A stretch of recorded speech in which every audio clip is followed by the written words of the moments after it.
अच्छा students, now will be doing some in text questions. Text book के अंदर जो कुछ क्वेश्चंस है और एग्जांपल्स होते हैं सॉल्व्ड और अनसॉल्व्ड, वो करेंगे अभी हम सॉलिड स्टेट चैप्टर के एनसीईआरटी के। ठीक है, तो देखो आपको क्वेश्चन तो दिख रहा होगा। A compound is formed by two elements X and Y. Full stop. Atoms of the element Y as anions make CCP, and those of element X as cations occupy the octahedral voids. What is the formula of the compound? Students काफ़ी छोटा question है, simple सा question है ये। अगर आपने पीछे की थियरी हमारी पढ़ी हुई है जो हमने पढ़ाया पीछे, सो वो अगर आपने स्टडी किया है, so it's quite a simple question. So let's move on, let's do this. CCP packing में इन्वॉल्व कौन से एटम, पैकिंग में, हाँ पैकिंग में वाई इन्वॉल्व है, तो let atoms of the element y, let atoms of y equal to x ले लेते हैं, छोटा एक्स। ठीक है, let number of atoms of y equal to छोटा x. Then by default octahedral voids, octahedral voids कितने होंगे स्टूडेंट्स? एक्स। और टेट्राहेड्रल वॉइड्स क्या होता है? As we all know, tetrahedral voids will be 2x. Now according to the question, those of element x occupy all the octahedral voids. तो all the octahedral voids है, तो number of atoms of capital X is what? octahedral voids थे कितने? छोटा x, तो इसके भी छोटा x ही हो जाएगा। सो फॉर्मूला क्या होगा कंपाउंड्स का? x छोटा x, y छोटा x, तो x x कट गया since they are in ratio, so it is xy. We are done with this question. Now let's move on to the next question, students. I'll bring it close to the camera so that you can read it. Atoms of element B form HCP lattice, and those of element A occupy 2/3 of the tetrahedral voids. What is the formula of the compound formed by the elements A and B? ठीक है, तो students इसको कैसे करेंगे देखो। B forms the HCP lattice. It doesn't matter which kind of lattice it is. HCP का full form होता है हेक्सागोनल क्लोज्ड पैकिंग, CCP का होता है क्यूबिक क्लोज्ड पैकिंग। जहां पैकिंग शब्द आ जाए, जो एलिमेंट पैकिंग में इन्वॉल्व है उससे लेट करना है, उसको let it be x. Let number of atoms of B equal to x. तो वही फंडा जो हम पहले लेते हैं, octahedral voids is also x and tetrahedral voids will be 2x. Now what they are saying is A occupies 2/3 of the tetrahedral voids. So according to question, A is 2/3 of the tetrahedral voids. 2/3 of the tetrahedral voids, 2/3 of 2x. So which comes out to be, atoms of A will be 4/3 of x. ठीक है, atoms of A, because they have mentioned such a thing. Atoms of element A occupy 2/3 of the tetrahedral voids. 2/3 of the tetrahedral voids was 2x. So compound would be A 4/3x, B x, x तो cut जाएगा ratio में। अच्छा students, 4/3 ये fraction करके तो कोई compound हम दिखाते नहीं है। So what we will do is we will multiply both sides by 3, hence we'll get the answer A4B3. 4/3 into 3, 4 ही बचेगा, और इधर भी एक 3 मल्टीप्लायर लगाओगे, A4B3. आई सपोज ये क्वेश्चन आपको क्लियर है। अच्छा स्टूडेंट्स, नेक्स्ट क्वेश्चन करते हैं। ये अच्छा क्वेश्चन है, थोड़ा डिफरेंट टाइप का क्वेश्चन है ये, रीड कर लीजिए। An element has BCC structure with cell edge of 288 picometer. The density of the element is 7.2 gram per centimeter cube. How many atoms are present in 208 grams of the element? तो students ये करना है हमें, BCC है तो Z तो 2 हो जाएगा given data.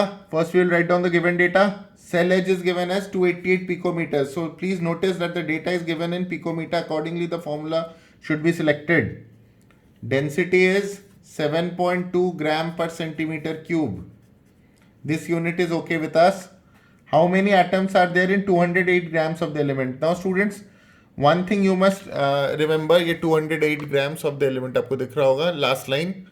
208 grams molar mass नहीं है, ये एक रैंडम वैल्यू है, कहीं पे मेंशन नहीं है कि 208 grams is the molar mass. ठीक है, तो 208 आप ग्राम देख के इसको कैपिटल एम मान लोगे तो सब गलत हो जाएगा ये क्वेश्चन. स्टूडेंट्स, जब तक कि क्लियरली मेंशन नहीं हो तो कोई भी ग्राम वाला डेटा मोलर मास ही हो, ऐसा कुछ नहीं होता. इस क्वेश्चन में मोलर मास का काम नहीं करे, एक रैंडम वैल्यू है, कुछ भी किसी एलिमेंट के 208 ग्राम है, उसमें कितने एटम है ये पूछा गया. तो how do we proceed in this question? We know density का क्या फॉर्मूला होता है student? z into M upon a cube into N naught into since a is given in picometer, so we will prefer 10 के power minus 30. So we'll put the data 7.2, z is 2 into molar mass we don't know upon a cube. A is 288 का cube, n naught is 6.022 into 10 to the power 23 into 10 के power minus 30. So on calculating हमारा molar mass, इसको आगे पीछे थोड़ा calculation तो है students, can not be avoided. अच्छा, इससे कैलकुलेशन करके मोलर मास आएगा 51.8 ग्राम्स. ग्राम या ग्राम पर मोल ऑप्शनल है, पर मोल लिखना यहाँ पे अंडरस्टूड है. तो 51.8 ग्राम इसका मोलर मास है. मोलर मास मतलब कितने एटम्स का मास है? 6.022 इंटू 10⁻23 एटम्स का मास ये है. हमें इतने ये ग्राम्स कितने का मास है ये बताना है. ठीक है, सो मोलर मास का मतलब हमेशा पता होना चाहिए. It is the mass of 6.022 into 10⁻23 atoms. So mass of 6.022 into 10 के power 23 atoms is equal to 51.8 gram. This implies mass of, sorry, let's do it the other way. 1 second students. Let us do it the other way. ऐसे भी कर सकते थे, पर आप कुछ बच्चों को इसमें यूनिटरी समझ में नहीं आएगा, तो मैं दूसरी तरह से लिखता हूँ जिससे कन्वीनियंट होगा. So 51.8 gram is mass of 6.022 into 10 to the power 23 atoms. ठीक है, यही है ना मोलर मास है, इसका मतलब ये this is the mass of इतने एटम्स.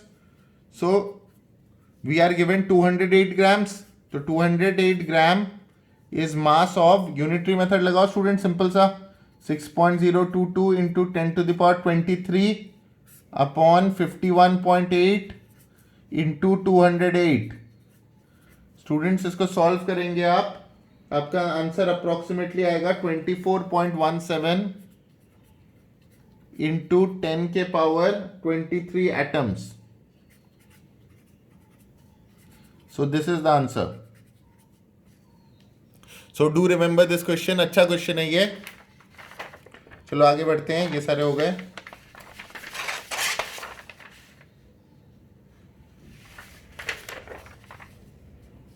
अच्छा, नेक्स्ट क्वेश्चन ट्राई करते हैं.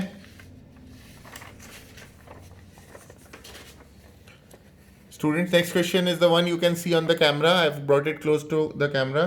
अ compound forms HCP structure. What is the total number of voids in 0.5 moles of it? How many of these are tetrahedral voids? Question आपने देख लिया होगा. Just read it. Just a moment. I'll hold it steady for you.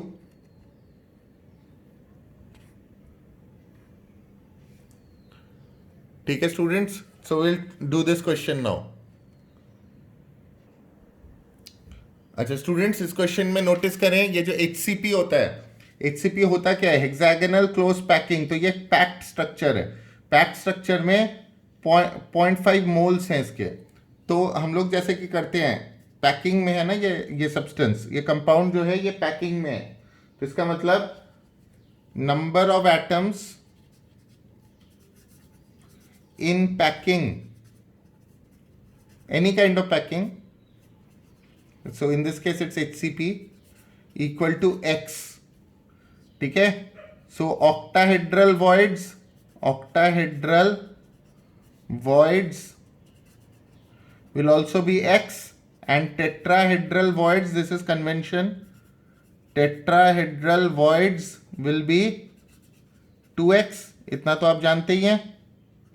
अब इस question में इन्होंने how many voids are there in 0.5 mole of it, 0.5 mole of what, of the hexagonal closed pack of the HCP structure compound. तो इन्होंने number of atoms in packing indirectly they दिया हमें. ये जो x की value है इन्होंने कितनी दी हमें, x की वैल्यू दी है 0.5 मोल. तो 0.5 मोल मतलब एटम्स में अगर बदले 0.5 इंटू 6.022 इंटू 10 के power 23 atoms. So this comes out to be 3.011 into 10 के पावर 23 एटम्स. 3.011 इंटू 10 के पावर 23 एटम्स. ये x की वैल्यू है. तो x यहाँ यूज हो रहा है, यहाँ यूज हो रहा है, यहाँ यूज हो रहा है. तो हर जगह आप x को इससे सब्सटीट्यूट कर सकते हो. ये गिवन है क्वेश्चन में. ठीक है, इन्होंने दे रखा है ये जो कंपाउंड है उसका 0.5 मोल अवेलेबल है, यानी इतने एटम्स अवेलेबल है. अब इन्होंने पूछा है टोटल नंबर ऑफ वॉइड्स. तो टोटल नंबर ऑफ वॉइड्स कितने होंगे students? Total number of voids will include octahedral as well as tetrahedral, यानी x plus 2x, that is 3x, यानी 3 टाइम्स ऑफ दिस. तो ये आएगा 9.033 इंटू 10 के पावर 23. अच्छा, दूसरा क्या पूछा है, how many of these are tetrahedral voids. तो स्टूडेंट्स टेट्राहेड्रल तो 2x है, तो 2 से मल्टीप्लाई कर लो. तो टेट्राहेड्रल वॉइड्स इज 2x. तो 2 times of this, 2 into this is 6.022 into 10 to the power 23. तो ये आंसर्स है हमारे. चलो students, let's move on to the next question. Students questions को करने के लिए आप पॉज कर लिया करिए, फिर अपने आप हो जाएगा आपसे क्वेश्चन. ठीक है, पॉज करके देखा करिए क्वेश्चंस को और सॉल्यूशंस को भी. A compound is, next question, a compound is formed by 2 elements m and n.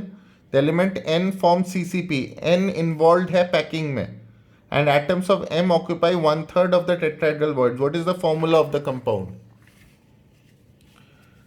तो स्टूडेंट्स पैकिंग में इन्वॉल्व जो एटम्स होते हैं उनको लेट करते हैं कि वो x हो जाए. तो इन्वॉल्व कौन है पैकिंग में? इन्वॉल्व कौन है CCP में? इन्वॉल्व कौन है? m. Let number of atoms of m equal to x. So by default octahedral voids will also be x, and tetrahedral voids will be 2x. ठीक है, तो now they are saying, एक second, नहीं interpretation गलत हो गया था students, मैंने रीड गलत किया था. फिर से आप क्वेश्चन को देखें. A compound is formed by 2 elements m and n. The element n occupies CCP. तो I am sorry, number of atoms of n होगा x. जो भी पैकिंग में इन्वॉल्व है वो x होता है. And atoms of m occupy 1/3 of the tetrahedral voids. So atoms of m कितने होंगे students? Atoms of m will be equal to 1/3 of the tetrahedral voids. 1/3 of the tetrahedral voids मतलब 1/3 into 2x. That is 2x by 3. तो compound का formula क्या होगा students? m है 2x by 3 और n है x. x cancel, multiply both sides by 3 as we always do to remove the fraction. So it's m2n3.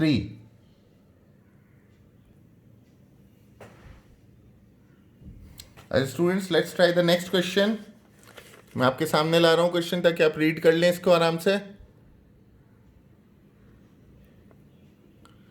An element with molar mass 2.7 into 10 के power minus 2 kg per mole forms a cubic unit cell with edge length 405 picometer. if its density is 2.7 into 10 to the power 3 kg per meter cube, what is the nature of the cubic unit cell? So we have to find the nature.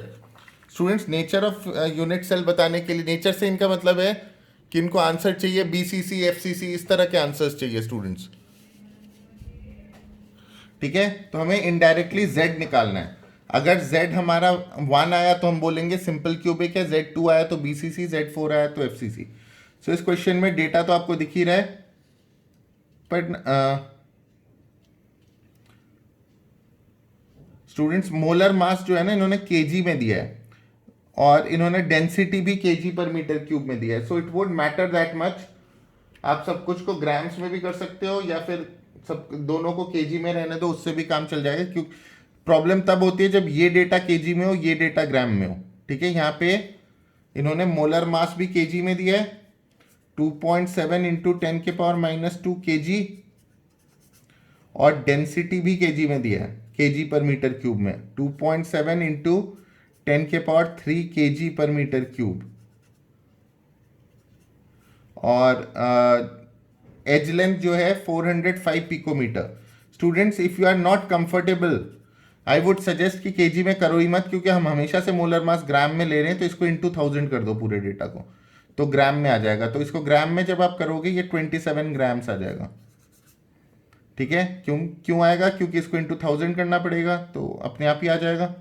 अच्छा, KG पर metre cube को अगर ग्राम पर centimetre cube में बदला जाए तो 10 के पावर -3 से मल्टीप्लाई होता है ये। लेट मी जस्ट, तो इसको अगर हम, तो इसका फॉर्मूला होगा 2.7 इंटू 10 के पावर 3 इंटू 10 के पावर -3, दैट इज 2.7 ग्राम पर centimetre cube. This would come out to be like this, ठीक है students. I must do the calculation again. ये केजी का ग्राम किया हमने, 1000 से मल्टी और 10 के पावर -6 तो -3 कहाँ कट गया, ठीक है। नाउ हमें z निकालना है, तो स्टूडेंट डायरेक्ट फॉर्मूले में डालो, rho equal to z into M upon a cube into N naught into 10 के पावर -30। ये है ना डेटा, इसमें डेटा डाल दो स्टूडेंट्स, यहाँ पे डालो, डेंसिटी डालो 2.7, z हमें निकालना है, मोलर मास डालो 27 अपॉन ए क्यूब 405 का cube into 6.022 into 10 to the power 23 into 10 के पावर -30। तो स्टूडेंट्स कैलकुलेशन ध्यान से करिएगा, जब आप करोगे आपका z आएगा 3.99 के आसपास आएगा, जिसे अप्रोक्सीमेटली 4 कहेंगे, hence FCC is the answer. So we have done some questions NCERT के numericals. In this class we were tackling NCERT के in text के न्यूमेरिकल्स। in text मतलब चैप्टर के अंदर के न्यूमेरिकल्स, कुछ सॉल्व कुछ अनसॉल्व होते हैं NCERT में, सारे हमने अभी टैकल किए। Thank you students.